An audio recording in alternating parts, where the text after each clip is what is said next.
Question చేద్దాం.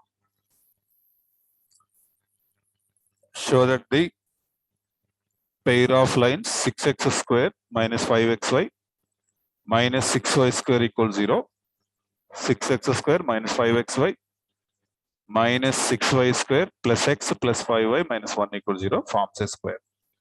Solution and I am solution given అని చెప్పేసి మనకి ఇచ్చినటువంటి పెయిర్ ఆఫ్ లైన్స్ మెన్షన్ చేద్దాం. 6x square minus 5xy minus 6y square equal to 0. Say this is equation number 1. Next line కూడా mention చేద్దాం. 6x square minus 5xy minus 6y square plus x plus 5y minus 1 equal to 0 equation number 2. ఇలా 1 2 అనుకోండి. తర్వాత clearly from first equation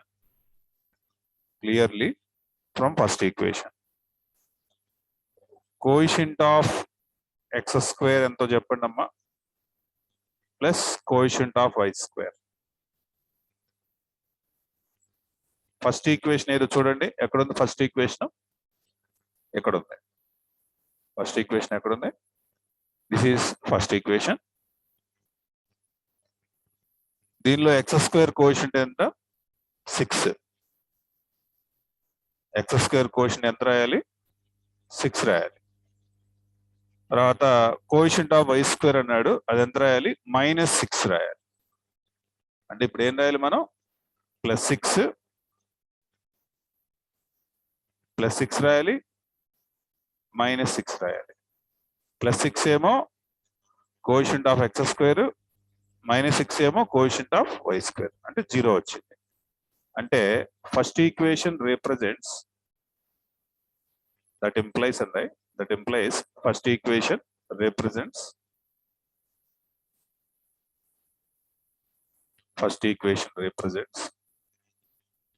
a pair of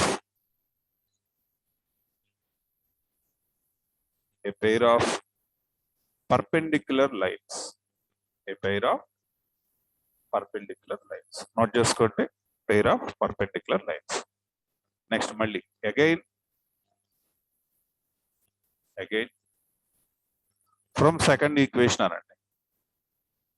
again from second equation లో కూడా మనం ఏం చేయాలి? Coefficient of X square plus coefficient of Y square calculate చేద్దాం. Coefficient of Y square, ఈ రెండు క్యాలిక్యులేషన్ చేద్దాం. ఇప్పుడు ఈ సెకండ్ ఈక్వేషన్ లో ఒకసారి అబ్జర్వ్ చేయండి. చూస్తున్నారా? వెరీ ఈజియెస్ట్ క్వశ్చన్ ఇది. ఇదిగోండి సెకండ్ ఈక్వేషన్. దీనిలో కోఎఫిషియంట్ ఆఫ్ ఎక్స్ స్క్వేర్ ఎంత? 6. కోఎఫిషియంట్ ఆఫ్ వై స్క్వేర్ ఎంత? -6. ఇది రాయండి. 6 -6 అంటే ఇది కూడా ఎంత వచ్చింది? 0 వచ్చింది. అంటే ఇప్పుడు మనం మళ్ళీ ఏం రాయాలి? This implies second equation represents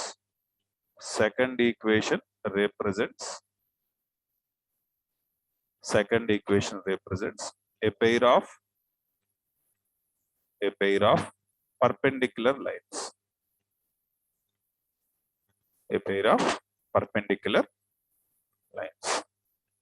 Clear? అర్థమైనా ఎంతవరకు? First given pair of lines అని చెప్పేసి ఇచ్చిన ఈక్వేషన్స్ తీసుకోండి. 1 2 అనండి. ఫ్రమ్ ఫస్ట్ ఈక్వేషన్ నుంచి coefficient of X square plus coefficient of Y square 0. Second equation నుంచి కూడా coefficient of X square plus coefficient of Y square 0.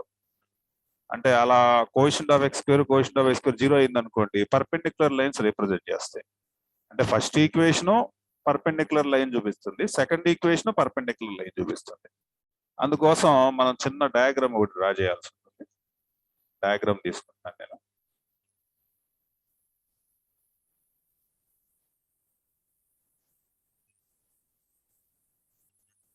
ఇట్లా ఒక డయాగ్రామ్ డ్రా చేయండి.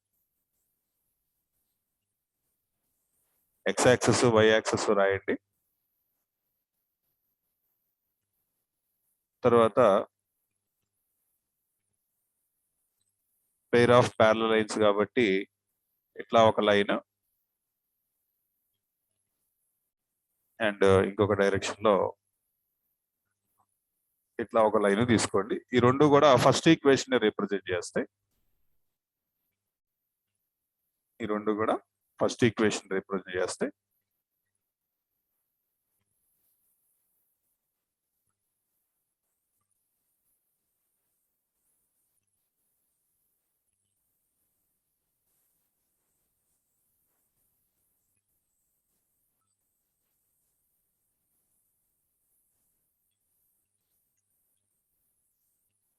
ఇంకో పెయిర్ ఆఫ్ లైన్ కూడా మనం డ్రా చేయాల్సి ఉంటుంది, ఎందుకంటే మనకు 2 పెయిర్ ఆఫ్ లైన్స్ ఇవ్వడం జరిగింది.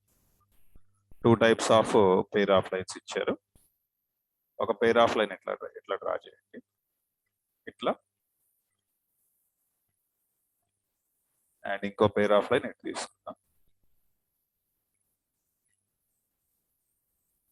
ఇట్లా డ్రా చేయండి.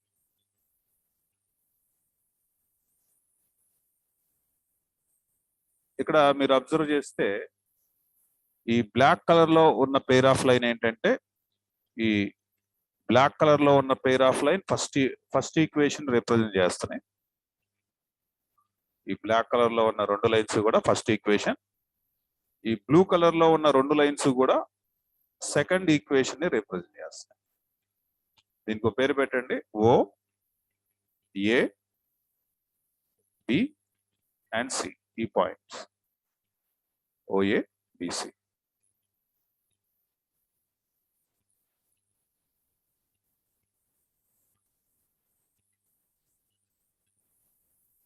OABC. OABC.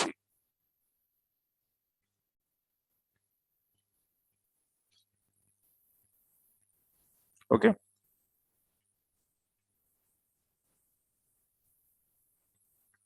పర్పెండిక్యులర్ లైన్స్ అంటే ఏంటి, ఏమర్థమైంది మనకి ఇక్కడ? ఈ రెండింటిని షో చేసేటటువంటి లైన్స్ మధ్యలో 90 డిగ్రీస్ ఉంది, దీన్ని రిప్రజెంట్ చేసే రెండు లైన్స్ మధ్యలో 90 డిగ్రీస్ ఉంది. సో ఇలా 90 డిగ్రీస్ ఉందనుకోండి. సో ఓఏబిసి, సో ఓఏబిసి అంటే ఫిగర్ అన్నమాట. ఓఏబిసి ఈజ్ ఏ స్క్వేర్ అన్న అవ్వచ్చు, ఆర్ రెక్టాంగిల్ అన్న అవ్వచ్చు, స్క్వేర్ అన్న అవ్వచ్చు. Write down is a square or rectangle. Square అన్న అవ్వచ్చు, రెక్టాంగిల్ అన్న అవ్వచ్చు. మనం ఏం ప్రూవ్ చేయాలి? స్క్వేర్ అని ప్రూవ్ చేయాలి. దానికోసం ఈ పాయింట్ ఆఫ్ ఇంటర్సెక్షన్ బిని క్యాలిక్యులేషన్ చేద్దాం. B is equal to second equation అని రాయండి. ఫ్రమ్ సెకండ్ ఈక్వేషన్ ఏమి ఇచ్చారో ఇక్కడ మెన్షన్ చేద్దాం. 6x² minus 5xy minus 6y² plus x minus plus 5y minus 1 plus 5y minus 1 equal to 0. దీనిలో కంపేర్ చేద్దాం. కంపేరింగ్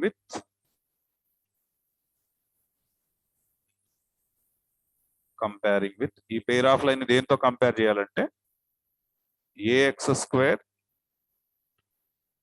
అంటే ఇక్కడ ఏ వాల్యూ ఎంత 6 అయినట్టు. ఓకే, తర్వాత 2hxy 2h వాల్యూ ఎంత -5 ప్లస్ by² b వాల్యూ -6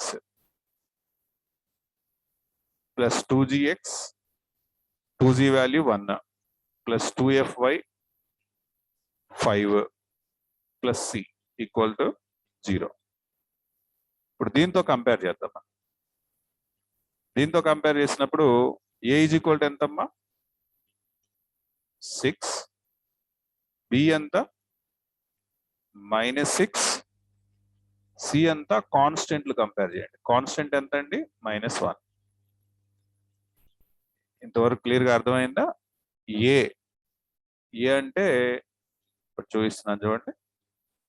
ఇప్పుడు ఏ అంటే x² కోఎఫిషియంట్. ఇక్కడ x² కోఎఫిషియంట్ ఎంత? 6. ఇక్కడ x² కోఎఫిషియంట్ ఎంత? ఏ. కాబట్టి a = 6. ఇక్కడ y² కోఎఫిషియంట్ ఎంత? b. ఇక్కడ y² కోఎఫిషియంట్ ఎంత? -6. కాబట్టి b = -6. c = కాన్స్టెంట్ అండి, లాస్ట్ లో ఉంటుంది, -1. ఈ ఈక్వేషన్ మీరు నేర్చుకోవాలి. ax² + 2hxy + by² + 2gx + 2fy + c = 0. Okay, మీరు కళ్ళు మూసుకుంటే ఇది కనిపించాలన్నమాట, అట్లా నేర్చుకోవాలి. ఓకే, మరి ఎగ్జామ్లో రాసేటప్పుడు గుర్తు రావాలి కదా, అందుకని బాగా చదువుకోవాలి. ఇప్పుడు xy కోఎఫిషియంట్లు కంపేర్ చేద్దాం. xy కోఎఫిషియంట్ ఎంత? ఇక్కడ xy ఎక్కడ కనబడుతుంది మీకు? కనిపిస్తుంది xy ఎక్కడైనా? ఇగో xy కోఎఫిషియంట్ ఎంత? 2h. అది ఇక్కడ రాసాం.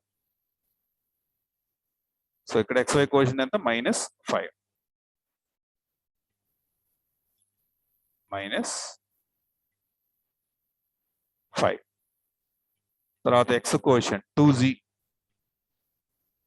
కొంచెం చూడండి, ఇక్కడ 2g కనిపిస్తుందా? 2g. ఇక్కడ 2g ఎంత? 1. Next 2f. 2f అంటే ఇది చూడండి, ఇక్కడ ఉంది 2f. y coefficient 2f. y coefficient 2f. ఇక్కడ y కోఎఫిషియంట్ ఎంత? 5. ఓకే, ఇప్పుడు దీని నుంచి h = ఎంత వస్తుంది? ఇప్పుడు 2h = -5. 2h = -5. h = ఎంత? -5/2. 2g = 1 అమ్మా. g ఎంత? 1/2. 2f = 5. f = ఎంత? 5/2. ఓకే, ఇంతవరకు రాసిన తర్వాత b కనుక్కోవాలి. b = ఎక్కడుంది డయాగ్రామ్ లో? b డయాగ్రామ్ లో చూడండి, కనిపించిందా b? ఇదిగో ఇది సెకండ్ ఈక్వేషన్ లో పాయింట్ ఆఫ్ ఇంటర్సెక్షన్ b అనేది. సెకండ్ ఈక్వేషన్ లో పాయింట్ ఆఫ్ ఇంటర్సెక్షన్ bకి ఒక ఫార్ములా ఉంటుంది, బాగా బై హార్ట్ చేయాలి మీరు దీన్ని. ఇది చాలా ఇంపార్టెంట్ క్వశ్చన్, గ్యారంటీ ఇస్తాడు. కాబట్టి ఈ ఫార్ములాస్ అన్ని, ఇందులో చెప్పినవన్నీ కూడా బాగా నేర్చుకోవాలి. hf - bg/ab - h², hg - af/ab - h². ఇది ఫార్ములా. ఏంటి formula? hf - bg/ab - h², hg - af/ab - h². చూస్తానికి అలా ఉంటది, చాలా easy. That is equal to h అంటే ఎంత? -5/2. f అంటే ఎంత? 5/2. b అంటే ఎంత? -6. వాల్యూస్ ఏమైనా చూసుకుని రాయటమేగా. bg, g అంటే ఎంత? g అంటే 1/2. g అంటే 1/2 బై ab - h². ab అంటే a అంటే 6, b అంటే -6, h² అంటే -5/2 whole square. ab - h², hg - af. hg అంటే h అంటే ఎంత? -5/2. g అంటే 1/2. hg - af. af అంటే 6 × ఎఫ్ అంటే 5/2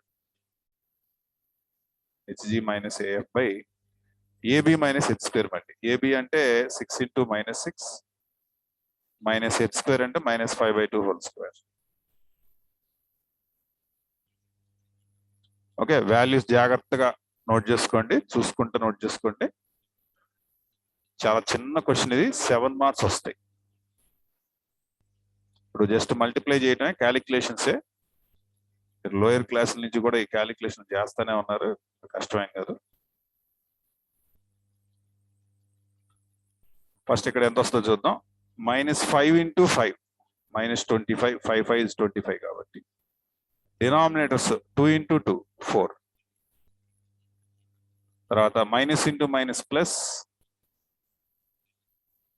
ఈ 6 2 క్యాన్సిల్ అయ్యింది కాబట్టి క్యాన్సిల్ చేద్దాం. మైనస్ ఇంటూ మైనస్ ప్లస్ అయింది. 6 2లో ఎన్నిసార్లు క్యాన్సిల్ అయ్యిందంటే 3 times. డినామినేటర్ చూడండి, 6 ఇంటూ -6 -36 మైనస్ -5/2 హోల్ స్క్వేర్ అంటే 25/4 కామా. నెక్స్ట్ ఇక్కడ మల్టిప్లై చేద్దాం. -5 into 1 -5 by 2 2s are 4 minus 6 2s are 6 2s అంటే 3 times పోతే 3 5s 50. 6 లో 2 3 times పోతే 3 5s 50 డివైడెడ్ బై 6 ఇంటూ -6 అండి -36 -5 హోల్ స్క్వేర్ చేస్తే ప్లస్ అయ్యింది 25/4. ముందు ఆల్రెడీ ఒక మైనస్ అట్లాగా ఉంటుంది, ఇలా వచ్చి. ఇప్పుడు ఎల్సిఎం చేయాలి. న్యూమరేటర్ లో ఎల్సిఎం ఎంత అంటే 4, అలాగే మన డినామినేటర్ లో కూడా ఎల్సిఎం ఎంత అంటే 4.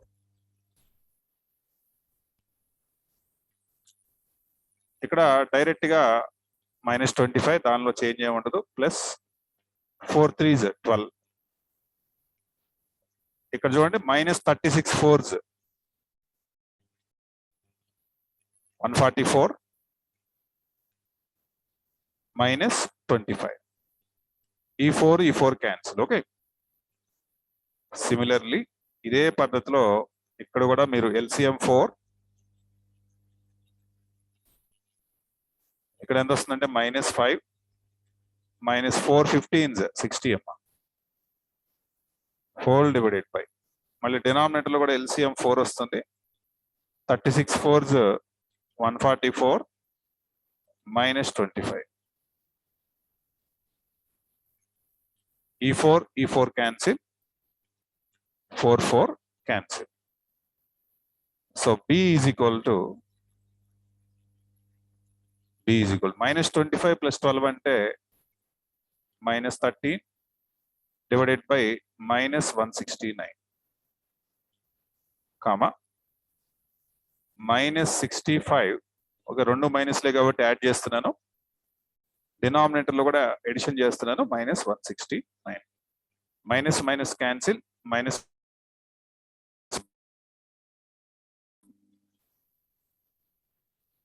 13 టేబుల్లో 13 టేబుల్ 1 టైము 13 13s 169. మళ్ళీ అదే 13 టేబుల్లో 65 5 times 169 13 times. సో బి వచ్చింది. ఇప్పుడు మీరు ఓబి స్లోప్ కనుక్కోవాలి, M1 కనుక్కోవాలి. M1 = 9. M1 = slope of OB. Formula ఏంటి స్లోప్ ఆఫ్ ఓబికి? y2 - y1 by x2 - x1. y2 - y1 by x2 - x1. y2 ఎంత అండి? y2 అంటే 5/13 మైనస్ ఓ అంటే 0 0 తెలిసిందేగా, ఆరిజిన్. ఓ అంటే ఎంత? 0 0. 5/13 - 0 divided by 1/13 - 0. So that is equal to 5/13 divided by 1/13. 13 13 cancel. So ఎంత వచ్చింది ఆన్సర్? 5 వచ్చింది. M1 ఎంత వచ్చింది? 5 వచ్చింది. నెక్స్ట్ కన్సిడర్ అని రాయండి. Consider second equation minus first equation. Consider second equation minus first equation.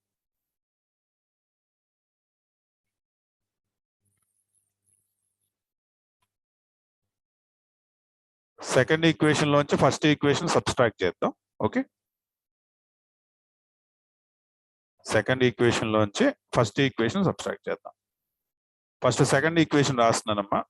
6x² minus 5xy minus 6y² plus x plus 5y minus 1. ఇది second equation. Minus first equation రాస్తున్నాను. First equation already మన question లోనే ఇస్తాడు. 6x² minus 5xy minus 6y² equal to 0. ఇందులో ఏమేమి cancel అవుతాయో observe చేయండి. 6x² cancel అండి, minus 5xy plus 5xy cancel, minus 6y² ఇక్కడ ఎట్లా క్యాన్సిల్ అవుతుందని ఆలోచించబాకండి. ఇక్కడ మైనస్ ఉంది కదా, ఈ మైనస్ ఉందా, ఈ మైనస్ లోపలికి వెళ్ళిపోతుంది కదా, అప్పుడు ఇదేమవుతుంది మైనస్ 6x². ఇది ప్లస్ ఇది మైనస్ క్యాన్సిలేగా. అట్లాగే ఈ మైనస్ ఇంటూ ఈ మైనస్ ఎంత plus, plus 5xy minus 5xy క్యాన్సిలేగా. మళ్ళీ ఈ మైనస్ ఇంటూ ఈ minus plus 6y² minus 6y² cancel. అట్లా చేశాను అన్నమాట. ఓకే, ఇప్పుడు ఇవన్నీ క్యాన్సిల్ అయిన తర్వాత ఏం మిగిలింది? x plus 5y minus 1 is equal to 0.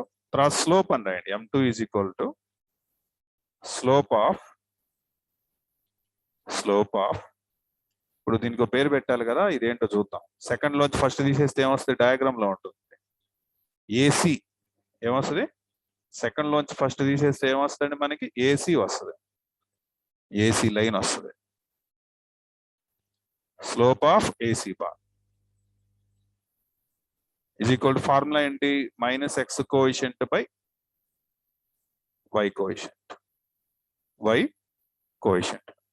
So minus x coefficient ఎంత అండి ఈ లైన్ లో? 1. y కోఎఫిషియంట్ ఎంత? 5.